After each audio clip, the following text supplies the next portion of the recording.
India और Russia दोनों ही एक दूसरे के लॉन्ग स्टैंडिंग अलाइज रहे हैं और इसका एक रीसेंट एविडेंस है जो इनके बीच में बायलैटरल ट्रेड है वो सिग्निफिकेंटली बढ़ के 66 बिलियन यूएस डॉलर्स हो चुका है। बट यहाँ पर हमारे फेवरेट मिनिस्टर एस जयशंकर ने हाईलाइट किया है कि ये जरूरी है कि हम इस बढ़ते वॉल्यूम में वन साइडेडनेस देखें जो इंडिया जो है ट्रेड डेफिसिट फेस कर रहा है और इसको जल्द से जल्द रीएड्रेस कर दे ताकि हम ये जो ट्रेड वॉल्यूम है और बेटर कर पाए जो हमारा टारगेट है 100 यूएस बिलियन डॉलर्स का by 2030। Hello students, welcome to चर्ल academy. My name is Shubhangi Singh और आज हम बात करने वाले हैं कि कैसे इंडिया और रशिया के ट्रेड टाइज जो है वो यहाँ पर वन साइडेड दिख रहे हैं और साथ ही साथ इस पर्टिकुलर इशू में क्या अपॉर्चुनिटीज हैं और क्या चैलेंजेस एग्जिस्ट करते हैं। तो अगर हम इंडिया और रशिया के प्रेजेंट सिचुएशन की बात करें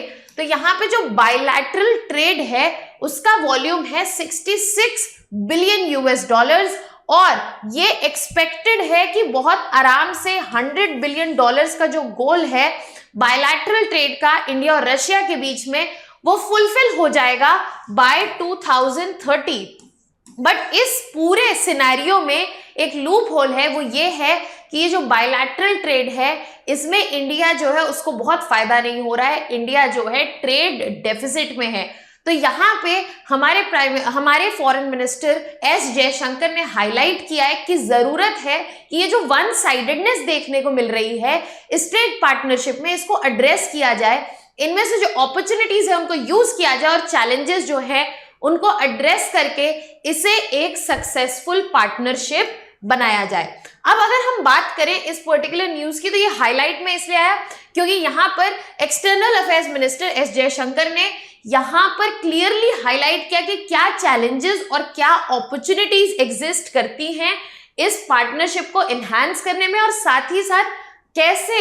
100 बिलियन डॉलर्स का ट्रेड का जो टारगेट है 2030 तक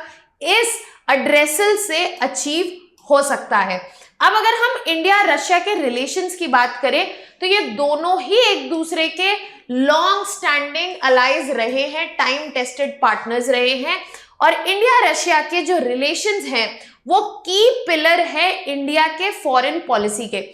even in the tensions when the global geopolitical dimensions have been changing, India ने अपना स्टांस बहुत क्लियर रखा है और अपने की इंटरेस्ट को आगे प्लेस किया है जिसमें से रशिया उसका एक की पिलर है उसकी अपनी फॉरेन पॉलिसी का। अगर हम इंडिया और रशिया का जो कि पहले सोवियत यूनियन था उसकी बात करें तो इनकी जो फॉर्मल रिलेशनशिप थी वो स्टार्ट हुई आफ्टर इंडिपेंडेंस इन 1947 और यहाँ पर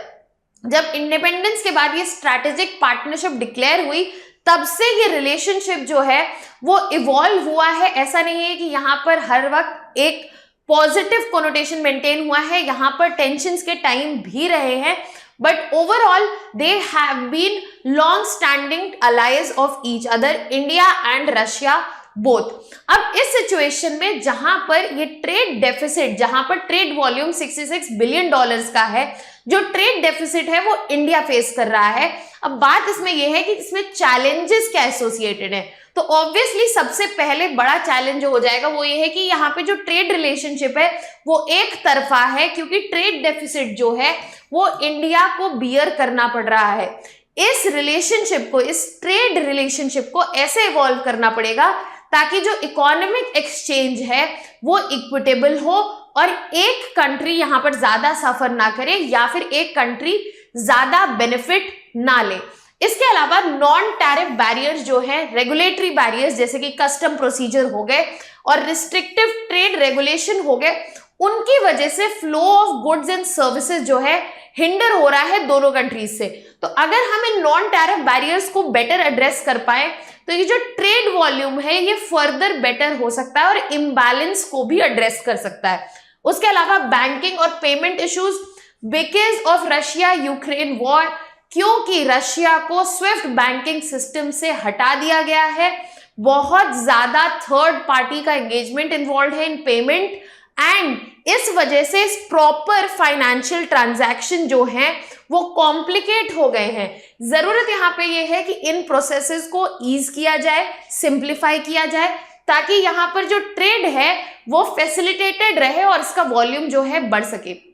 इसके अलावा इस वक्त लॉजिस्टिकल चैलेंजेस भी प्रेजेंट हैं, जैसे कि शिपिंग, ट्रांसपोर्टेशन, इंश्योरेंस, जिसकी वजह से लॉजिस्टिकल बॉटलनेक्स क्रिएट हो रहे हैं और एफिशिएंसीज जो है गिवन रूट्स की वो कम हो रही है, जिसकी वजह से कॉस्ट जो है इंक्रीज हो रहा है। That is also creating a problem in trade balance. इसके अलावा मार्केट एक्सेस जो है, अगर हम बात करें specially Indian goods and services की, उनके पास लिमिटेड मार्केट एक्सेस मिला हुआ है सर्टेन सेक्टर्स, क्योंकि यहां पर ट्रेड रिस्ट्रिक्शंस लगी हुई है या फिर रेगुलेटरी फ्रेमवर्क ऐसे है। अब ऐसी सिचुएशन में जहां पे ट्रेड अपॉर्चुनिटी अवेलेबल है वो यूटिलाइज नहीं हो पाएगी, जिसकी वजह से यहां पर ट्रेड पार्टनरशिप जो है या ट्रेड वॉल्यूम जो है वो हिंडर होगा। उसके अलावा इंफ्रास्ट्रक्चरल डेफिशिएंसीज की अगर बात करें तो इनएडिक्वेट इंफ्रास्ट्रक्चर या फिर poor infrastructure in terms of transport, trade, logistic, दोनों ही कंट्रीज में इस वक्त एक बड़ा चैलेंज है, ताकि एक एफिशिएंट और कॉस्ट इफेक्टिव ट्रेड सोल्यूशन निकाला जाए। यहाँ पर मल्टीपल चैलेंजेस एग्जिस्ट करते हुए दिख रहे हैं, बट यहाँ पर सिल्वर लाइनिंग ये है कि यहाँ पर मल्टीपल अपॉर्चुनिटीज भी एग्जिस्ट करती हैं, specially in terms of Russia and India trade relations. सबसे पहले हमारे पास एनर्जी कोऑपरेशन के टर्म्स में बड़ी अपॉर्चुनिटी दिखती है, क्योंकि रशिया के पास बहुत ज्यादा एनर्जी रिसोर्सेज हैं और इंडिया के मैक्सिमम इंपोर्ट्स जो है वो एनर्जी रिसोर्सेज के लिए हैं। अब यहाँ पर जो इंडिया की ग्रोइंग एनर्जी डिमांड्स हैं वो रशिया के बायलैटरल एनर्जी पार्टनरशिप से इजीली मीटअप हो सकते हैं। इसके अलावा यहाँ पर टेक्नोलॉजिकल कोलैबोरेशन का बहुत स्कोप है। रशिया का जो एक्सपर्टीज है स्पेशली न्यूक्लियर टेक्नोलॉजी में, एयरोस्पेस में, डिफेंस में, रिन्यूएबल एनर्जी में, ये एक अपॉर्चुनिटी की तरह है इंडिया के लिए, जहां पर एडवांस टेक्नोलॉजी इंडिया जो है लेवरेज कर सकता है रशिया से अपने डेवलपमेंट के लिए। उसके अलावा ह्यूमन रिसोर्स डेवलपमेंट की अगर बात करें तो इंडिया की जो वास्ट पॉपुलेशन है, इसमें जो स्किल्ड वर्कफोर्स है वो एक अपॉर्चुनिटी की तरह है, जो कि लेबर शॉर्टेज हो रही रशिया के लिए एक अपॉर्चुनिटी है इस स्किल्ड लेबर को यूटिलाइज करने की, स्पेशली सेक्टर्स जैसे कि health care, education and technology, और ये पॉसिबल है ह्यूमन रिसोर्स कोऑपरेशन की। तो ऐसा नहीं है कि यहाँ पे सिर्फ रशिया जो है हमारी सिचुएशंस को एड्रेस कर सकता है, यहाँ पर इंडिया के पास भी अपॉर्चुनिटीज है, पोटेंशियल अपॉर्चुनिटीज है which can help the situations in Russia. इसके अलावा अगर हम बात करें इंफ्रास्ट्रक्चर और कनेक्टिविटी की, स्पेशली इंटरनेशनल इनिशिएटिव जैसे कि international north south transport corridor, Chennai Vladivostok corridor और नॉर्दर्न मैरीटाइम कॉरिडोर जो है, नॉर्दर्न मैरीटाइम रूट जो है, ऐसे कनेक्टिविटी वाले रूट जो इनहैंस करेंगे कनेक्टिविटी को और साथ ही साथ लॉजिस्टिकल कॉस्ट को कम करेंगे, और जिससे ओवरऑल कॉस्ट जो है कम होगा और एफिशिएंसी बढ़ती हुई दिखेगी। इसके अलावा इन्वेस्टमेंट पोटेंशियल की अगर हम बात करें तो जो इंक्रीज्ड म्यूचुअल इन्वेस्टमेंट है स्पेशली एनर्जी, डिफेंस, इंफ्रास्ट्रक्चर जैसे सेक्टर में, यहां पर पोटेंशियल जो है ज्यादा दिख रहा है और ये इकोनॉमिक टाइज को फर्दर बेहतर कर सकता है एंड एग्जिस्टिंग जो ट्रेड इम्बैलेंसेस हैं उनको एड्रेस करने में भी हेल्प करेगा। अब एग्रीकल्चर ट्रेड की बात करते हैं, जो कि इंडिया का स्ट्रॉन्ग होल्ड है। इंडिया के agricultural products specially like spices, fruits, teas and जो रशिया में डिमांड है फॉर फूड एंड फर्टिलाइजर्स, वो एक बहुत बड़ा स्कोप है इंडिया के लिए इन टर्म्स ऑफ अपॉर्चुनिटी, जहां पर हम एक्सपोर्ट्स की तरफ in terms of agricultural products देख सकते हैं। Now we have realised what amount of challenges exist, what kind of opportunities exist. अब सवाल ये है कि यहां से आगे बढ़ने का रूट क्या होना चाहिए, यहां पर किन किन चीजों को एड्रेस करना चाहिए, प्रायोरिटाइज करना चाहिए। सबसे ज्यादा जरूरी है कि जो यहाँ पर नेशनल करेंसीज हैं,